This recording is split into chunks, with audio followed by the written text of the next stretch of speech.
actually quite unexpected. In fact, most of North America was ignored for more than 100 years after it was discovered. Here's a map that was made right before Christopher Columbus discovered America. The Vikings said they had discovered an island somewhere over here, but no one realized that it was actually a continent. So Columbus believed that he could find a trade route to Asia by sailing west. But actually he found some islands in the Caribbean Sea.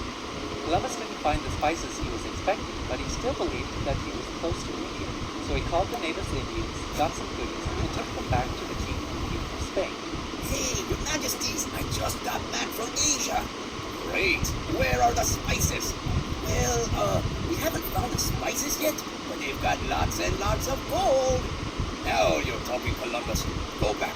Tell them all to be Christians and bring back that gold. A few years before Columbus claimed the West Indies for Spain, the Portuguese had discovered that they could reach Asia by sailing around Africa. So Spain and Portugal drew a line right down the middle of the map, and they agreed that all the non-Christian lands on this side of the line would belong to Portugal, and everything on the other side would belong to Spain. So the Portuguese sailed to Asia and built a huge trading empire, and the Spanish got busy conquering their half of the world. All of the interesting parts of the Americas were down here, where there was lots of gold, silver, and people. So that's where the Spanish went. Actually, the Spanish also sent an expedition into North America in 1539, but they didn't find gold and silver, so they mostly ignored all these useless lands up here in North America. The English actually sent an explorer to North America while the Spanish were still exploring the islands in the Caribbean. That was 16 years before the Spanish discovered Florida, but after that, the English waited almost 100 years before they tried to colonize America. England's first colony was established at Roanoke, North Carolina in 1585.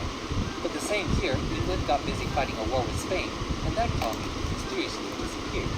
So they tried again at Jamestown, and this time it worked. Next, the Pilgrims arrived in Plymouth. The Pilgrims were strict Christians who outlawed bad stuff like gambling and celebrating Christmas. Soon lots and lots of people were coming to America, and before long, the East Coast was covered with British colonies. Meanwhile, the French were busy claiming all the land in the middle of North America.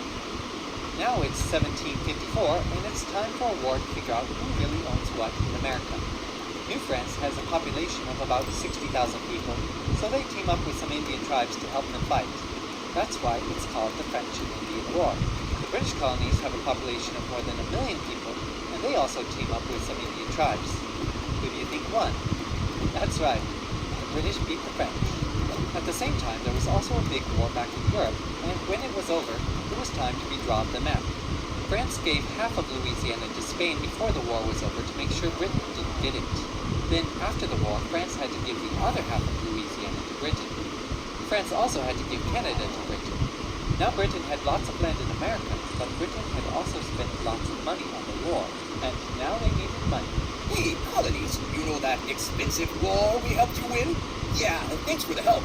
Sure, no problem. By the way, we're going to stop collecting lots and lots of taxes to pay for all the help we give you. What? You never help us. We're the ones who are always helping you. How can you tax us if we don't get to vote? The colonists weren't happy with the new taxes, and the disagreement turned into a fight, and from a fight into a revolution. On the 4th of July, 1776, the Americans declared their independence from Great Britain, and that was the beginning of the United States of America.